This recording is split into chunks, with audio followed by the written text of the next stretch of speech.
누가복음 17에서 18장, 누가복음 17장. 예수님이 제자들에게 이렇게 말씀하셨다. 세상에는 죄짓게 하는 일이 언제나 있기 마련이지만 죄짓게 하는 그 사람에게는 불행이 닥칠 것이다. 이러한 어린 아이 하나라도 죄짓게 하면 차라리 목에 큰 맷돌짝을 달고 깊은 바다에 빠져 죽는 것이 더 낫다. 너희는 스스로 조심하라. 네 형제가 죄를 짓거든 꾸짖고 회개하거든 용서해 주어라. 그가 하루 7번이나 네 죄를 짓고 그때마다 와서 잘못했다고 빌면 용서해 주어라. 사도들이 주님 우리에게 더 큰 믿음을 갖게 해주십시오 하자 주님께서 이렇게 말씀하셨다. 너에게 겨자씨 하나를 만한 믿음이라도 있으면 이 복나무들어 뿌리째 뽑혀 바다에 심겨져라 하도 그대로 될 것이다. 너희 중 어떤 사람에게 밭갈이나 양치는 일을 맡은 종이 있다고 하자 그가 밭에서 돌아오면 어서 이리 와서 앉아 먹으라 할 주인이 있겠느냐. 오히려 그에게 너는 내 저녁부터 준비하고 내가 먹고 마시는 동안 시중 들다가 내 식사가 끝난 다음에 네가 먹고 마시라 하지 않겠느냐. 시키는 대로 했다고 해서 주인이 그 종에게 고맙다고 하겠느냐. 이와 같이 너희도 명령받은 것을 다 수행하고 나서 우리는 아무 쓸모없는 종이다. 그제 해야 할 일을 했을 뿐입니다 하고 말하라. 예수님이 예루살렘으로 가시는 길에 사마리아와 갈릴리 사이로 지나가시게 되었다. 예수님이 어떤 마을에 들어가시자 문득병자 10사람이 예수님을 만나 멀리 서서 큰 소리로 예수 선생님 우리를 불쌍히 여겨 주십시오 하고 외쳤다. 예수님 그들을 모시고 제자들에게 가서 너희 몸을 보여라 하고 말씀하셨다. 그들은 가는 도중에 몸이 깨끗하게 되었다. 그들 중 하나가 자기 병이 나은 것을 보고 큰 소리로 하나님을 찬양하며 돌아와 예수님의 발 앞에 엎드려 감사를 드렸는데 그는 사마리아 사람이었다. 이때 예수님은 10사람이 다 깨끗하게 되지 않았느냐? 그런데 9은 어디 있느냐? 이 이방인 외에는 하나님을 찬양하러 돌아온 사람이 없단 말이냐 하시고 그에게 일어나 가거라 네 믿음이 너를 낫게 하였다 하고 말씀하셨다. 하나님의 나라가 언제 오겠느냐는 바리새파 사람들의 질문을 받고 예수님은 이렇게 대답하셨다. 하나님의 나라는 볼 수 있게 오는 것이 아니며 또 여기 있다 저기 있다 하고 말할 수도 없다. 왜냐하면 하나님의 나라는 너희 안에 있기 때문이다. 그러고서 예수님은 제자들에게 말씀하셨다. 너희가 단 하루만이라도 나와 함께 있고 싶어도 그렇게 못할 때가 올 것이다.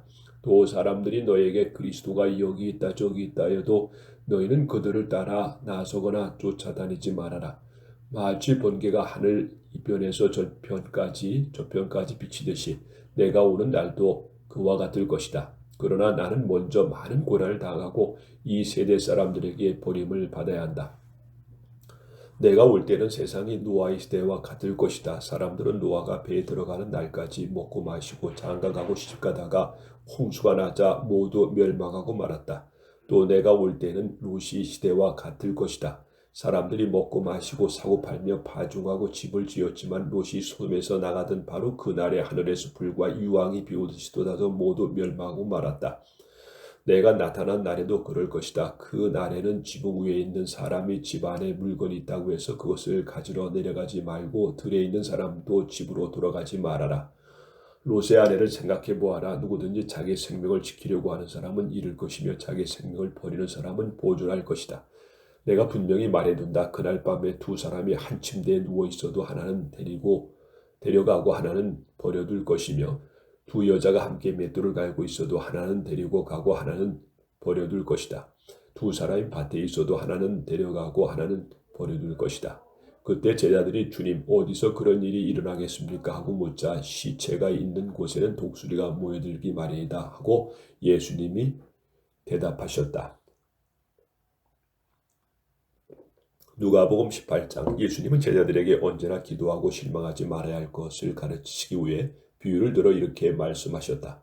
어떤 도시에 하나님을 두려워하지 않고 사람을 무시하는 한 재판관이 있었다. 그리고 그 도시에 한 과부도 있었는데 그녀는 자주 재판관에게 찾아가서 자기 원수를 갚아달라고 애원하였다. 재판관은 얼마 동안 그녀의 간청을 들어주지 않고 있다가 마침내 이렇게 중얼거렸다. 내가 하나님을 두려워하지 않고 사람을 무시하는데도 이 과부가 계속 나를 성가시게 하니 내가 그녀의 간청을 들어줘야겠다. 그렇지 않으면 이 여자가 계속 와서 나를 괴롭힐 것이다. 그러고서 주님은 다시 말씀하셨다. 너희는 이 옳지 못한 재판관의 말에 귀를 기울여라. 하나님께서 직접 택하신 백성이 밤낮 부르짖는데 원수를 갚아주지 않고 계속 그대로 두실 것 같으냐? 내가 너에게 말하지만 하나님이 속히 그들의 원수를 갚아주실 것이다. 그러나 내가 다시 올 때 세상에서 믿음을 찾아보겠느냐? 또 예수님은 자기가 의롭다고 믿고 다른 사람을 멸시하는 사람들에게 이런 비유로 말씀하셨다. 두 사람이 기도하려고 성전에 올라갔는데 하나는 바리새파 사람이었고 또 하나는 세몬이었다. 바리새파 사람은 따로 가서 하나님, 나는 다른 사람들처럼 사기꾼도 아니고 정직하지 못하거나 가늠하는 사람도 아니며 또 이 세몬과도 같지 않음을 감사합니다. 나는 일주일에 2번씩 금식하며 모든 수입의 11절을 바치고 있습니다 하고 기도했으나 세몬은 멀리 서서 감히 하늘을 우러러보지 못하고 가슴을 치며 하나님, 이 죄를 불쌍히 여기십시오 하고 기도하였다. 내가 너에게 말하지만 이 세몬이 저 바리새파 사람들보다 의롭다는 인정을 받고 집으로 돌아갔다. 누구든지 자기를 높이는 사람은 낮아지고 자기를 낮추는 사람은 높여질 것이다. 사람들이 손을 얹어 축복해달라고 어린 아이들을 예수님께 데려오자 제자들이 보고 그 사람들을 꾸짖었다. 그러나 예수님은 그 어린 아이들을 가까이 부르시고 제자들에게 말씀하셨다. 어린 아이들이 나에게 오는 것을 막지 말아라. 하나님의 나라는 이러한 어린아이와 같은 사람들일 것이다. 내가 분명히 말해둔다. 누구든지 하나님의 나라를 어린아이와 같이 받아들이지 않는 사람은 그 나라에 절대로 들어가지 못할 것이다. 한 유대인 지도자가 예수님께 소원한 선생님, 제가 무엇을 해야 영원한 생명을 얻겠습니까? 하고 물었다. 그래서 예수님이 대답하셨다. 왜 나를 선하다고 하느냐? 선한 분은 하나님 한 분뿐이시다. 너도 간음하지 마라, 살인하지 말아라, 도둑질하지 말아라, 거짓 증언하지 말아라, 네 부모를 공경하라고 한 계명들을 알고 있겠지. 그러자 그는 그 모든 것을 어려서부터 다 지켜왔습니다 했다. 예수님이 이 말을 들으시고 이렇게 말씀하셨다. 아직도 네게 한 가지 부족한 것이 있다. 너는 재산을 다 팔아 가난한 사람들에게 나눠주어라. 그러면 네가 하늘에서 보물을 얻을 것이다. 그리고 와서 나를 따르라. 그러나 그는 큰 부자였으므로 이 말씀을 듣고 몹시 근심하였다. 그래서 예수님은 그를 보시며 말씀하셨다. 재산이 많은 사람은 하나님 나라에 들어가기가 정말 어렵다.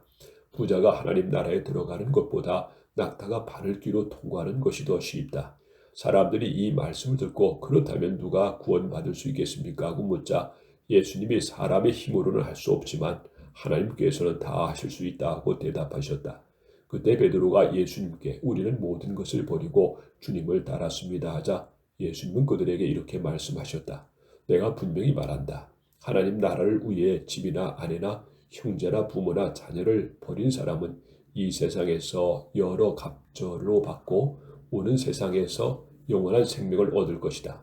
예수님은 12제자를 따로 데리고 가시면서 이렇게 말씀하셨다. 우리가 지금 예루살렘으로 올라가고 있으니 내게 대하여 예언자들이 기록한 모든 것이 이루어질 것이다. 내가 이방인들의 손에 넘어갈 것이며 그들은 나를 조롱하고 모욕하고 침뱉고 채찍질한 후 죽일 것이다. 그러나 나는 3일 만에 다시 살아날 것이다. 제자들에게는 이 말씀의 뜻이 감추어져 있었으므로 그들은 예수님이 하시는 말씀을 하나도 이해하지 못하였다. 예수님이 여리고에 가까이 갔을 때였다. 한 소경이 길가에 앉아 구걸하다가 사람들이 지나가는 소리를 듣고 무슨 일이냐고 묻자 그들은 나사렛 예수님이 지나가신다고 말해 주었다. 그러자 그는 큰 소리로 다윗의 후손 예수님, 저를 불쌍히 여겨 주십시오 하고 외쳤다. 앞서가는 사람들이 그를 꾸짖으며 조용히 하라고 했으나 그는 더욱 큰 소리로 다윗의 후손이여 저를 불쌍히 여겨 주십시오 하고 외쳤다. 예수님은 걸음을 멈추시고 그 소경을 데려오라고 하셨다. 소경이 가까이 왔을 때 예수님이 그에게 원하는 것이 무엇이냐 하고 물으시자 주님 눈을 뜨게 해 주십시오 하고 그는 대답하였다. 그래서 예수님이 오냐 눈을 떠라 네 믿음이 너를 낫게 하였다 하고 말씀하시자 그가 곧 눈을 뜨고 하나님께 영광을 돌리며 예수님을 따라갔고 사람들은 이 광경을 보고 모두 하나님을 찬양하였다.